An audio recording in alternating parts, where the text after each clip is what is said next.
Assalamualaikum warahmatullahi wabarakatuh.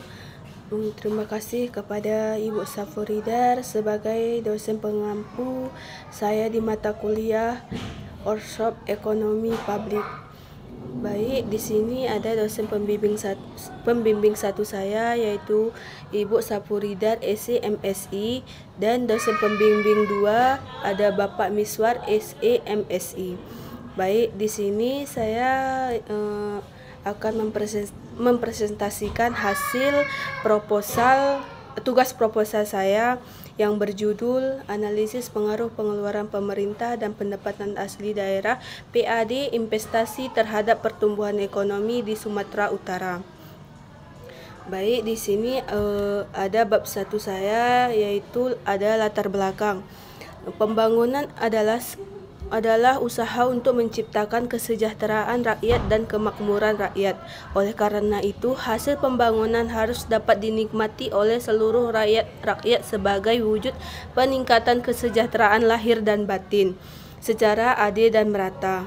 Pembangunan ekonomi menjadi sesuatu yang sangat penting karena ketidakberbicaraan dan mengenai pembangunan ekonomi berarti di dalamnya terdapat sebuah proses pembangunan yang melibatkan pertumbuhan ekonomi yang diikuti dengan beberapa pertumbuhan. Adanya pembangunan ekonomi bisa jadi akan mendorong pertumbuhan ekonomi, bagi pula sebaliknya pertumbuhan ekonomi akan memperlancar proses pembangunan ekonomi. Selanjutnya ada rumusan masalah. Yang pertama, apakah pengeluaran pemerintah berpengaruh signifikan terhadap pertumbuhan ekonomi di Sumatera Utara?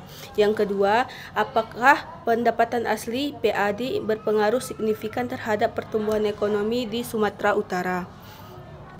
Selanjutnya, ada juga tujuan penelitian. Yang pertama, untuk mengetahui pengaruh pengeluaran pemerintah terhadap pertumbuhan ekonomi di Sumatera Utara. Yang kedua, untuk mengetahui pengaruh pendapatan asli daerah PAD terhadap pertumbuhan ekonomi di Sumatera Utara.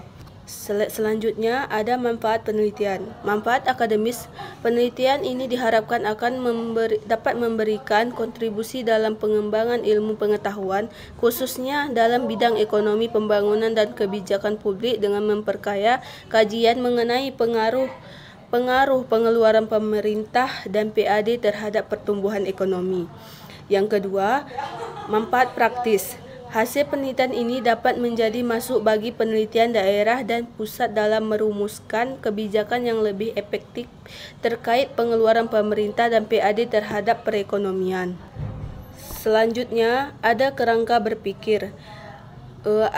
Kerangka berpikir ada 4 variabel. Yang pertama, pengeluaran pemerintah, X1, X2-nya pendapatan asli daerah, X3-nya investasi, dan Y-nya pertumbuhan ekonomi. Selanjutnya ada metode penelitian.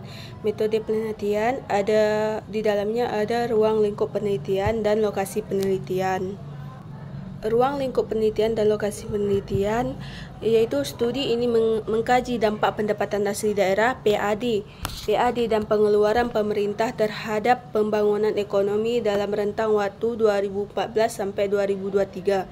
Untuk melengkapi proses penelitian ini, data sekunder dari Badan Pusat Statistik diolah dan dianalisis sebagai bagian dari metodologi kuantitatif. Dan selanjutnya ada metode analisis data, yaitu ada 4 metode analisis data. Yang pertama ada uji asumsi klasik. Asumsi klasik yaitu uji normalitas, multikoliniaritas, heterokedasitisitas, dan autokorelasi dilakukan dengan menggunakan asumsi klasik. Dan ada juga analisis regresi linear berganda, yaitu regresi linear berganda digunakan dalam penelitian ini, dan uji F digunakan untuk mengevaluasi pengaruh simultan variabel independen terhadap variabel independen, sedangkan uji T digunakan untuk mengukur pengaruh Pengaruh parsial variabel independen. Selanjutnya ada uji hipotesis. Ada 3, yaitu uji secara parsial, uji T, uji secara simultan, uji F, konvensian determinasi R2. Baik, mungkin hanya ini saja dari presentasi saya. Lebih dan kurang saya mohon maaf. Assalamualaikum warahmatullahi wabarakatuh.